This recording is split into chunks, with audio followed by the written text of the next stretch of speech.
धनतेरस पर रातों रात 13 गुना लाभ। धनतेरस पर देवी धनवंतरी की अनुकंपा। धनतेरस पर हेल्थ वेल्थ का वरदान। 60 सेकंड में 13 गुना दौलत। धर्म ज्ञान पर गुरुजी डॉक्टर राज।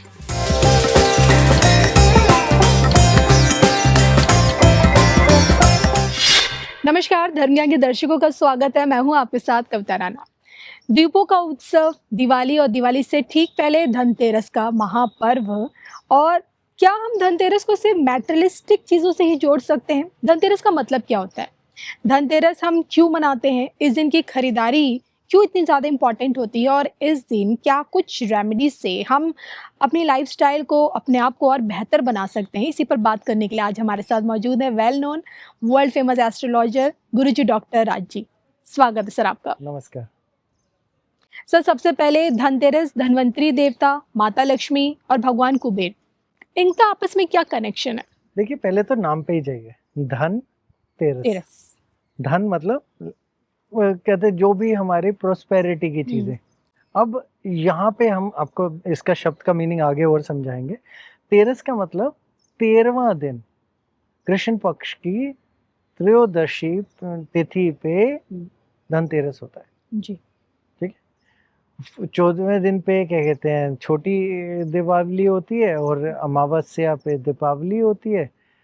पहले उसमें तिथि के अंदर हमारे गोवर्धन पूजा होती है और दूज यानी दो यानी दूसरी तिथि के ऊपर भाई दूज होती है। ये 5 दिन हम ऐसे लेके जाते हैं। तो शुरुआत धनतेरस से होती है जो 13वीं तिथि के ऊपर आता है, पहला चीज। अब यहाँ पे धन का जहाँ पे शब्द आता है, जैसे आपने बोला वैसे ही सारी पब्लिक समझती है धनतेरस। धन मतलब पैसा। सिर्फ पैसे के साथ इस चीज को जोड़ दिया गया। पैसे के अंदर किसी ने सोना बोल लिया, किसी ने चांदी बोल लिया। यहाँ पे पहले हमें ये समझना जरूरी है ये शब्द कहाँ से आया और ये मतलब क्या है। धनतेरस शब्द आया धनवंतरी देवी के नाम से। धन उनके नाम से आया। धन मतलब धन पैसे से नहीं आ गया। अच्छा। तो धनवंतरी देवी से आया। दो धनवंतरी जो देवी थी वो जब कहते सागर मंथन था, वो इस तारीख स्थिति में आई थी, प्रकट हुई थी। कई जगह तो प्रकट कहा जाता है वो लक्ष्मी माता के साथ प्रकट हुई, लेकिन हम सिर्फ ये मान के चलते हैं कि धनवंतरी देवी 13वीं तिथि को प्रकट हुई कृष्ण पक्ष में, कहते हैं कार्तिक के महीने के अंदर में। ठीक है। तो ये धनवंतरी देवी क्या थी, किस चीज की देवी थी? ये सबसे पहली देवी थी जो आयुर्वेदिक चीजों की, आयुर्वेद की देवी थी, यानी हेल्थ, जो चीजों को ठीक करने की देवी थी, पहली चीज। दूसरी चीज, धन मतलब उसके अलावा ऐशो आराम की देवी भी थी, यानी पैसों को इकट्ठा करना या पैसों की चमक धमक की देवी थी। लेकिन असली देवी तो लक्ष्मी माता थी वहां पे। जी। तो धन की देवी की बात बोले तो लक्ष्मी माता, धनवंतरी माता नहीं आता। ऐशो आराम जरूर आता है, ऐश्वर्य की बात आती है, लेकिन धन पैसों की बातचीत इससे नहीं आती। हाँ, सोने की चमक और चीजों को लेके जरूर आता है। तो कहीं ना कहीं कुबेर से रिलेशन जोड़ दिया जाता है, लेकिन कुबेर का सारा रिलेशन जाके भी लक्ष्मी माता से जुड़ता है, धनवंतरी देवी से नहीं जुड़ता। तो धनवंतरी देवी, धन जो चीज एक मनुष्य रूपी को चाहिए, धन में हमारी हेल्थ सबसे ऊपर, तो हमारी सबसे बड़ी धन यानी हमारा सबसे बड़ी स्वास्थ्य है। फिर उसके बाद दूसरा नंबर आता है हमारे ऐश्वर्य से जुड़ा हुआ चीज को। अब जहाँ पे जाके कहानी की बात आती है, ये कहानी तो हमने आपको बता दी कि धनवंतरी देवी प्रकट हुई थी जी सूर्य मंथन के समय में। अब इसकी अगली कहानी पे आई है। राजा हिमा थे एक, उनके पुत्र के बारे में ये था कि उसको सांप ने काट लिया। जब सांप ने काट लिया तो वो मृत्यु की तरफ को जा रहे थे। एक बहुत बड़े ज्योतिषाचार्य आए, उन्होंने कहा कि आप बहुत सारे सोने के सिक्के, हीरे जवाहरात और चीजें लेके आइए, इनके आसपास रखना शुरू करिए। सबने कहा ये कैसा उपाय है, कांटा सांप ने और आप ऐसा चीज कर रहे हैं। तो उनकी जो वाइफ थी, पत्नी थी, उन्होंने यही सारा जैसा उन्होंने ज्योतिषाचार्य ने बताया वैसा करना शुरू किया। सोना रखा, फिर हीरे रखे, फिर चांदी रखी, फिर जवाहरात रखे, ऐसे कर करके वो पूरे टाइम पे रखती रही। तो जो यम आए हुए थे वो हीरे जवाहरात को देख के इतना ज्यादा उसमें खो गए, क्योंकि वो बार बार लाके रखती थी, वो नई चीज को देखने में लग जाते थे, तो मृत्यु का समय टल गया, ओके। तो मृत्यु नहीं हुई। तो यहाँ पे हीरे जवाहरात लाने और सारे सोना चांदी लाने का चलन इससे निकल के आया, सिर्फ धनवंतरी देवी से नहीं आया।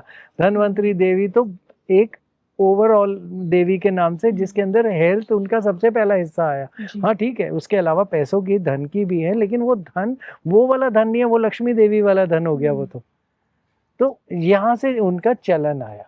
तो जब हम बहुत सारी चीजें खरीदते हैं और बहुत उस समय हम कोई ऐसी ऐश्वर्य की चीज जी। लेके आती है, तो मुसीबत जो भी आई होती है उसका ध्यान भटकता है। तो ओके। इसलिए ये धनतेरस के अंदर हमें ये चीजों को खरीदारी के बारे में बताया गया। बिल्कुल। अमूमन देखिए इस दिन तो सर देखिए हर कोई खरीदारी करता है, लेकिन लोगों के मन में एक सवाल होता है कि क्या खरीदें हम कि घर में सुख समृद्धि रहे। देखिए, फिर दोबारा सुख समृद्धि हम्म। और खरीदारी, जो ये चलन बनाया ना, ये कहीं पे हमारे, हम कहते हैं कमर्शियल चीजों ने बना दिया। जो ये कमर्शियल नेचर थी ना, उन्होंने एक चीज को प्रमोट करना शुरू कर दिया। इसी तरह से तो बहुत सारे उत्सव और बन गए। जी। कोई फ्रेंडशिप डे बन गया, तो कोई किसी चीज का डे बन गया। अब कुछ नहीं हो तो हम अगर एक चीज बोले, हम किसी कंट्रोवर्सी में नहीं जाना चाहते, तो गणेश चतुर्थी जो थी, वो कहते तिलक साहब ने सारे लोगों को एक साथ जोड़ने में के लिए बना जी। शुरुआत करी थी लोकमान्य तिलक साहब जी। ने, जी। जी। कि जितने भी स्वतंत्रता सेनानी हैं सारे एक जगह पे इकट्ठा हो सके, उनको एक मकसद दिया था उन्होंने, गणेश चतुर्थी का नाम देके। लेकिन वो कहीं धर्म से चले गया और कहीं आगे बढ़ गया। तो उसी तरीके से जो ये खरीदारी की जो बातचीत आई, ये एक चलन में आगे बढ़ गई, क्योंकि दुकानें तो चलानी है। और फिर क्या होता है कि हम श्राद्धों से बाहर निकलते हैं और हमारा फेस्टिवल सीजन शुरू होता है, और यही शादी के साये शुरू होते हैं। और इस टाइम बहुत सारी शादियां होती हैं इसी के बाद, क्योंकि नवरात्रे खत्म होते हैं, उसके बाद शादी बहुत सारी होती हैं। तो शादी के लिए शॉपिंग का टाइम भी ये बन गया। तो इस तरीके से ये चलन बन गया। लेकिन हमें सिर्फ ये बोला गया, जो भी आप चीज ऐश्वर्य के लिए, कुछ भी जिसको हम सिंबॉलिक सिर्फ दिखाने के लिए एक तरीके से कहते हैं निशान की तरह, आप कुछ भी ले लीजिए, वो धनतेरस के उपाय की तरह या धनतेरस के लिए बहुत होता है। जिसमें एक चम्मच खरीदना भी बहुत होता है, सोना खरीदना भी बहुत होता है, कपड़ा खरीदना भी बहुत होता है, या कोई भी एक नई चीज लेना, उसके लिए धनतेरस में नई चीज ले आइए। आपकी मुसीबतों का ध्यान भटकता है नई चीज की तरफ को, तो आपकी मुसीबतें कम असर डालती हैं। तो इस तरीके से देखा जा रहा है। और इसी मौके पर सर क्या कुछ उपाय किए जा सकते हैं अगर कोई व्यक्ति परेशान हो हेल्थ वाइज, वेल्थ वाइज, देखिए, अपने करियर को लेकर? जितने भी उपाय होते हैं ना, वो कैटेगरी क्या होती है, हेल्थ होती है, हम्म। रिलेशनशिप होती जी। है, या फिर कैरियर और पैसा, वेल्थ। जी। दोनों में ऐसे जाके ये तीन ही चीजों में हम जोड़ा जाता है। तो जब हमारे पास रिलेशनशिप बहुत अच्छा होता है, वो भी हमारा धन है। हमारे सारे जो रिश्तेदार या फिर हमारी पत्नी या गर्लफ्रेंड बॉयफ्रेंड भी, ये हमारे धन है। जी। फिर जो हमारी हेल्थ है, स्वास्थ्य है, वो है एक धन है। जी। फिर उसके अलावा जो धन का मीनिंग, अच्छा काम होना, अच्छा कैरियर होना, अच्छा प्रोफेशन होना, अच्छा पैसा होना, वो भी एक धन है। तो ये उपाय के लिए बहुत अच्छी चीज एक मानी गई है, क्योंकि ये वो समय है जब राम जी के ऊपर पूरे सारे लोगों की नजर थी। तो सारे भगवान और देवता हमारी तरफ को देख रहे हैं, इस धरती लोक की तरफ। तो जब वो सारे देख रहे होते हैं, तो उनकी एक कृपा बनी होती है हमारे आसपास, इसीलिए इन दिनों को शुभ दिन माना जाता है। जी। नहीं तो तारीख के हिसाब से, न्यूमरोलॉजी के हिसाब से बोलेंगे तो बहुत सारी खराब हो जाती है, लेकिन ऐसा कुछ नहीं है। ये सारों की दृष्टि हमारी तरफ थी, तो ये बहुत अच्छी चीज है। तो हम कोई भी अगर इसमें उपाय करें तो बहुत कुछ कर सकते हैं। जी। हम सबको एक ही चीज बोलते हैं कि धनतेरस के दिन जरूर हो, अगर हो सके तो कुछ मत करिए, तो एक एक्सरसाइज करना शुरू करिए। ओके। दूसरी चीज, अगर पूजा करनी है तो आप अपनी जो भी दवाइयाँ लेते हैं, एक बारी उनकी पूजा करिए। और पूजा करने का तरीका बहुत सीधा और सरल है। सबसे पहले लाल कपड़ा आपको लेना है। आप पे उन पे वो चीजें जो भी आपको कहते हैं स्वास्थ्य प्रदान करेंगी, चाहे उसमें डॉक्टर की रिपोर्ट भी हो सकती है, उसमें आपकी दवाइयाँ भी हो सकती हैं, उसमें जैसे हमने आपको बोला कोई एक्सरसाइज वगैरह करने की मेंबरशिप भी हो सकती है। उस लाल कपड़े पे रखिए।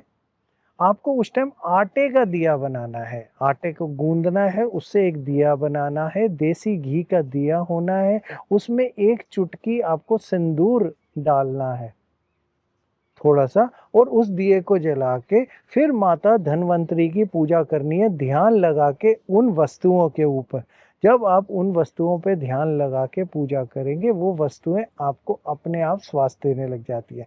ये तो जी। स्वास्थ्य का उपाय आ जी। जाता है। फिर आ जाता है रिलेशनशिप का। रिलेशनशिप का बड़ा सीधा-सा उपाय है, आपने जौन-सा भी कोई कहते हैं उपहार या चीज़ खरीदनी है घर के लिए, वो आपने अपने उस रिलेशन को जो ठीक करना है, उसके लिए खरीदनी है, अपने लिए नहीं खरीदनी। ओके। आपके हस्बैंड हैं, उनके लिए कपड़ा ले लीजिए, उनके लिए कोई एक चीज़ ले लीजिए। आपके पास अच्छा पैसा है तो कोई इलेक्ट्रॉनिक भी ले सकते हैं उनके इस्तेमाल की। आप अपनी वाइफ़ के लिए कोई ज्वेलरी ले सकते हैं, कोई अपनी श्रृंगार की चीज़ ले सकते हैं। उनकी कोई भी चीज़ लेनी है और वो चीज़ देने से पहले उस चीज़ को फिर दोबारा वही लाल कपड़े पे रख के, वही आटे का दिया जला के, वही एक सिंदूर की चुटकी डाल के माता धन्वंतरी की पूजा करनी है और वो चीज़ों का आदान-प्रदान करना आपस में, तो हमारे रिश्तों के ऊपर वो काम कर जाती है। फिर तीसरा हमारा धन, तो फिर वही कहानी कि अगर आपने सोना खरीदा, चांदी खरीदा, या फिर आप अपने प्रोफ़ेशन में ही अगर समझ लीजिए परेशान है, तो प्रोफ़ेशन से रिलेटेड चीज़ जैसे आपका लैपटॉप हो सकता है, जी। आपकी फाइलें हो सकती हैं, वही सेम चीज़ें लाल कपड़े पे रखना है। एक आटे की कहते हैं दिया बनाना है आटे से, उसमें एक देसी घी का और उसमें एक चुटकी सिंदूर डाल के जी। फिर दोबारा माता धन्वंतरी की पूजा करनी है। तो ये उपाय बहुत अच्छा काम करता है आपके अपने प्रोफ़ेशन पे या आपके अपने धन की अर्जित करने पे। तो सर ये हमने आपसे जाना है कि किस तरह से धनतेरस के मौके पर आपका स्वास्थ्य जो आपका सबसे बड़ा धन है और इसके साथ-साथ किन उपायों से आप धनतेरस से अपने जीवन में खुशियाँ ला सकते हैं। मुझे और सर को दोनों को ही अनुमति दीजिए। नमस्कार। नमस्कार।